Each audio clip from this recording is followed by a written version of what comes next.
Sekarang kita lihat ke Universitas Sumatera Utara melalui jalur SBMPTN, di mana tadi melalui jalur undangan tak satu pun dari Jakarta dan hanya satu dari Jawa Barat. Dari Jakarta kebanyakan masuk UI, dari Jawa Barat kebanyakan masuk ITB. Sekarang posisi di USU tak satu pun dari Jakarta dan hanya satu dari Jawa Barat.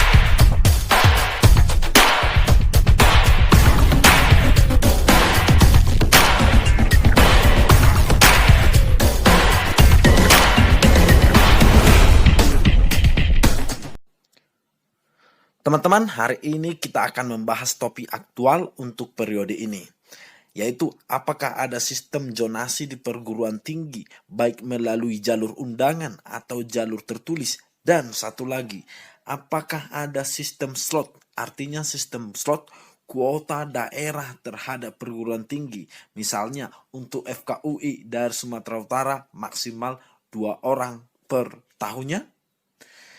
Isu ini sangat menarik untuk dibahas, sebab jika kita lihat dari Google, tak ada berita yang langsung lugas menyebut begini, zonasi diterapkan di perguruan tinggi.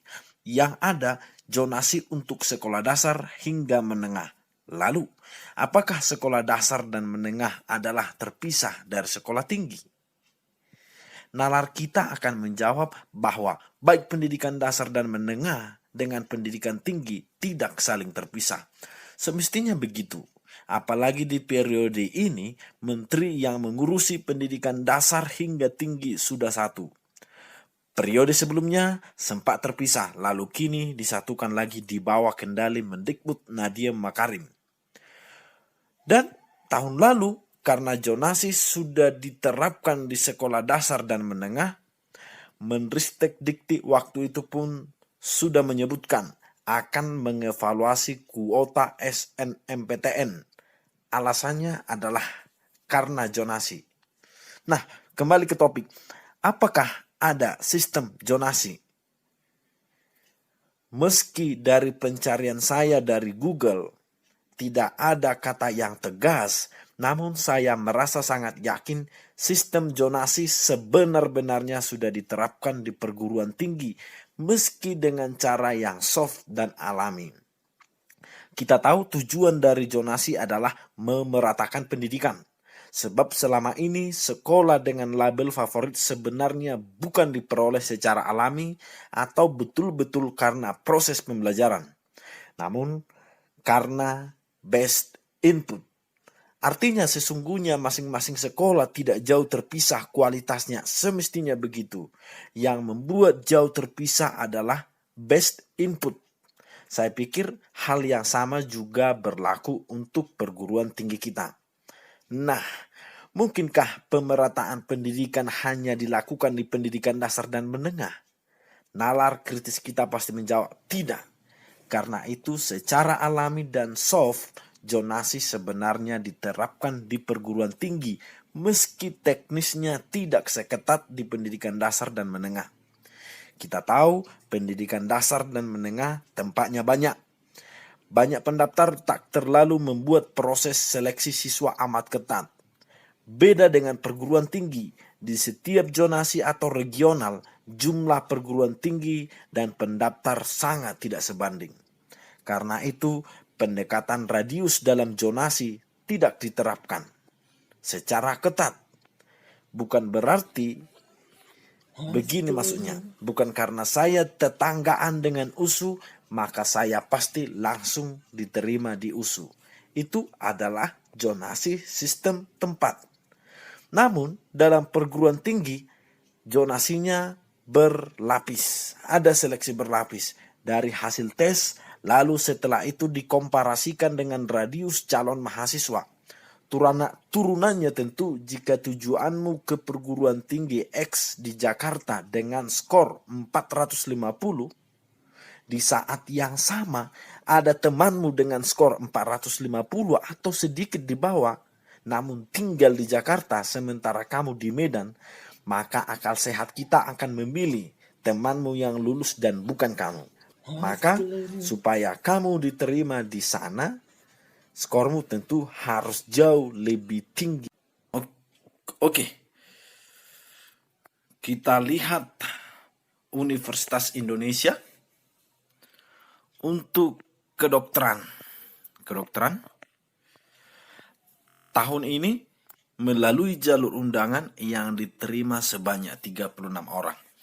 Tahun lalu yang diterima 54, tahun sebelumnya 54, dan lebih banyak sebelumnya lagi. Sekarang lebih sedikit karena memang jatah undangan dipersempit. Oke, kita lihat berangkat dari data tahun 2019. Ini untuk memastikan apakah sebenarnya ada zonasi alami atau tidak. Kita tahu Universitas Indonesia itu ada di Jakarta. Oke, lebih dekat lagi dari Jakarta ada Jawa Barat, ada Jawa Tengah, lalu Jawa Timur yang paling jauh. Begitu ya. Kita lihat dari tahun 2019 saja. Dari tahun 2019. Sebelum kita pelajari tahun 2019, lihat yang ini. Peluang masuk UI itu maksimal 4,25%, tidak sampai 5%. Oke. Tahun lalu ada 54. Dari mana saja yang 54 itu? Dari DKI Jakarta sebanyak 26. Sisanya di luar dari Jakarta. Artinya hampir 50% adalah dari Jakarta. Mungkin karena Jakarta dekat atau karena peminat dari Jakarta lebih banyak. Barangkali begitu ya. Lalu yang paling banyak kedua adalah dari Jawa Barat yang paling dekat ke Jakarta. Lalu demikian juga Jawa Tengah, Banten. Dari Jawa yang paling jauh adalah Jawa Timur. Kurang lebih maksud saya begitu. Apakah ada zonasi? Mungkin ada zonasinya. Mungkin. Karena dari data ini kita selalu lihat bahwasannya selalu lebih banyak dari Jakarta. Pertanyaan kedua, apakah ada slot? Apakah ada kuota-kuota masing-masing daerah seperti Sumatera Utara misalnya untuk FKUI maksimal 2 orang atau 2 orang setiap tahunnya? Kita lihat, ini 1 orang. 1 orang lagi, di sini malah kosong. Artinya ini juga kosong. Ini juga tidak tetap. Artinya sebenarnya kuota masing-masing daerah itu tidak ada. Kuota masing-masing daerah tidak ada. Zonasi ada. Zonasi alami namanya. Oke. Sekarang kita lihat yang mengambil jurusan FKUI ke UI melalui jalur SBMPTN. Tadi melalui jalur undangan, sekarang melalui jalur SBMPTN. Melalui jalur SBMPTN, kita lihat ini. Melalui jalur SBMPTN, tahun 2019 peminatnya sebanyak 981 orang dengan peluang menang cukup besar 7%, lebih besar dari undangan yang tadi. Oke, dari 981 ini tak setengah pun yang merupakan penduduk dari DKI Jakarta. Tak setengah. Ini bisa kita lihat dari data yang ada di data peminatnya DKI Jakarta. DKI Jakarta tahun 2019 hanya 319 orang. Namun data kemudian menyebutkan bahwasannya hampir lebih 50% adalah mahasiswa yang diterima ke FKUI, lebih dari 50% berasal dari Jakarta. Meski peminatnya tidak sampai 50%. Disusul kemudian Jabar dan sebagainya. Artinya dari data ini kita bisa melihat bahwasannya ada zonasi. Dan di dalam sebuah video tayangan televisi, saya pernah melihat, lupa saya waktunya, bahwasannya memang ada sistem zonasi diterapkan di perguruan tinggi. Tetapi sistemnya tidak seketat pendidikan dasar dan menengah. Yang pasti, jota kuota lokal kita ragukan itu tidak ada. Sekarang kita periksa ITB di Bandung, Jawa Barat. Tepatnya ITB kita ambil dengan jurusan FTI, daya tampung 17. Kita berangkat ke tahun 2019, jumlah pendaftar 92 orang, diterima 25 orang. Peluang menang lumayan tinggi, 27%. Walau begitu jangan sepele, bukan berarti peluangnya tinggi, bukan berarti peluang mau masuk juga tinggi. Tetap orang-orang yang bersaing ke sini adalah orang-orang yang sudah persiapannya lebih tinggi tentu saja. Walaupun tingkat kemenangannya 27% di kampus ITB lebih tinggi kira-kira, dan misalkan di universitas di daerah lainnya hanya 10%, bukan berarti lebih gampang masuk ITB-nya. Tetap best inputnya yang kita lihat ya. Oke, yang mau saya bilangkan kepada kalian, dari 92 orang ini, jumlah yang diterima kemudian 25, kita lihat, lebih 50% adalah dari Jawa Barat, tempat di mana ITB ini. Lebih 50%. Sementara kalau kita lihat ke provinsi lainnya, ini masih sangat sedikit. Apakah artinya memang peminatnya ini sangat sedikit? Bisa jadi, tapi itu nanti bisa kita baca dari peminatnya melalui jalur SBMPTN. Oke, bisa jadi memang. Tapi bisa kita lihat kira-kira gambaran peminat mereka ini sedikit atau tidak dari luar daerah. Namun yang pasti dari DKI Jakarta cuma 1. Sementara Jawa Barat 14. Apakah artinya Jawa Barat jauh lebih pintar daripada DKI Jakarta? Sangat jauh sehingga perbedaannya sangat kentara. Yang mau saya bilangkan di sini, saya pikir tidak terlalu jauh mereka ini, tidak terlalu jauh. Walau kemudian ini lebih jauh, itu lebih pada adanya sistem zonasi alami di sana. Bukan berarti dari DKI Jakarta cuma 1 orang yang berminat. Saya yakin lebih banyak. Ini nanti bisa kita baca dari jalur tertulis. Oke, demikian juga untuk daerah ini. Slot pasti sudah tidak ada karena selalu tidak tetap. 001, 110, 100. Begitu. Kita bandingkan kemudian ke jalur SBMPTN. Tadi kita lihat DKI Jakarta cuma 1 yang diterima untuk jurusan yang sama. Apakah mungkin 1? Karena peminatnya rendah. Kita lihat ini bisa kita duga dari jalur SBMPTN. Tetap dari ITB, jurusan yang sama. Oke. Inilah dia. 2019 714 peminatnya, yang diterima 144 orang. Oke. Kita lihat dari Jawa Barat sama DKI Jakarta. Ini Jawa Barat, DKI Jakarta. Lihat, Jawa Barat 260 orang, 66. DKI Jakarta 180 orang. Dari sini bisa kita lihat bahwa sebenarnya peminat dari DKI Jakarta ke ITB tidak mungkin hanya 1 orang. Tidak mungkin hanya 1 orang. Makanya hanya 1 diterima. Tetapi kemudian kenapa hanya 1 diterima? Disinilah saya pikir sistem zonasi berlaku. Mungkin setiap kampus sudah mengalokasikan 50% minimal untuk di daerahnya, lalu 50% lainnya adalah siswa-siswa dari luar daerah yang nilainya kebetulan lebih tinggi.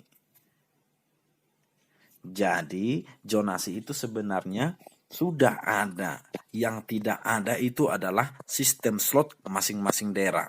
Kalau peminat tetap akan tinggi, tetapi yang diterima kemudian adalah setiap universitas di daerah itu masing-masing sudah mengalokasikan jatah tertentu untuk kampusnya dari daerah itu. Sisanya dari luar daerah dengan kapasitas harus bibit unggul. Jadi kalau kamu mau lulus nanti ke PTN, impianmu, persiapanmu tentu harus lebih matang. Supaya kamu kemungkinan besar diterima, maka tahun-tahun depan utamakan universitas di daerahmu supaya peluangmu untuk masuk lebih tinggi. Sekarang kita lihat Universitas Sumatera Utara, tetap jurusan favorit. Kita ambil jurusan favorit supaya di luar daerah pun sepertinya bisa mengambil ini, pendidikan kedokteran.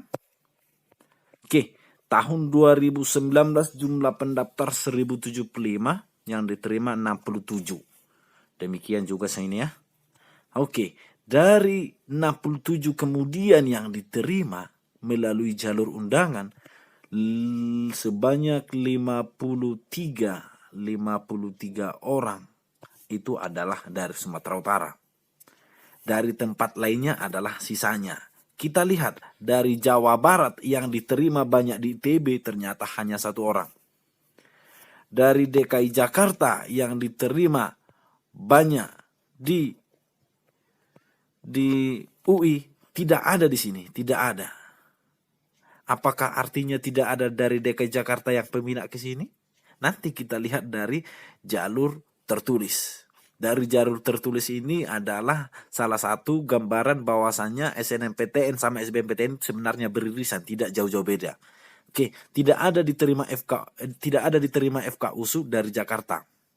Apakah artinya tidak ada pendaftarnya? Saya yakin ada. Dari Jawa Barat yang diterima banyak di ITB hanya 1. Demikian juga yang lain. Dominan adalah dari Sumatera Utara. Dari sini kita bisa membaca bahwasannya zonasi itu ada. Sekarang kita lihat ke Universitas Sumatera Utara melalui jalur SBMPTN, di mana tadi melalui jalur undangan tak satu pun dari Jakarta dan hanya 1 dari Jawa Barat. Dari Jakarta kebanyakan masuk UI, dari Jawa Barat kebanyakan masuk ITB. Sekarang posisi di USU tak satu pun dari Jakarta dan hanya 1 dari Jawa Barat. Kita lihat ini tetap jurusan favorit, Fakultas Kedokteran. Tahun 2019 peminatnya 1.205 orang, diterima 91. Oke, kita lihat dari Sumatera Utara tetap jauh lebih banyak, 802 orang, tetap lebih banyak. Tapi bukan berarti walaupun banyak dari sini, bukan berarti dari Jakarta dan Jawa Barat sedikit juga yang mendaftar atau bahkan tidak ada. Tadi kita berpraduga bahwasannya dari Jakarta tidak ada yang mendaftar ke FK USU sehingga tidak ada yang diterima. Dan dari Jawa Barat hanya sedikit yang mendaftar ke FK USU, makanya hanya 1 yang diterima. Kita lihat dari DKI Jakarta, Jawa Barat. Saya hanya fokus ke daerah ini, tidak ke daerah-daerah lain. Karena kebetulan di tempat ini adalah universitas yang terkenal saat ini. Oke, kita lihat. Sebanyak 44 orang yang mendaftar peminatnya. 44. Dan ternyata tak satu pun melalui jalur undangan yang masuk. Sementara pada jalur tertulis ada 44 orang yang mendaftar.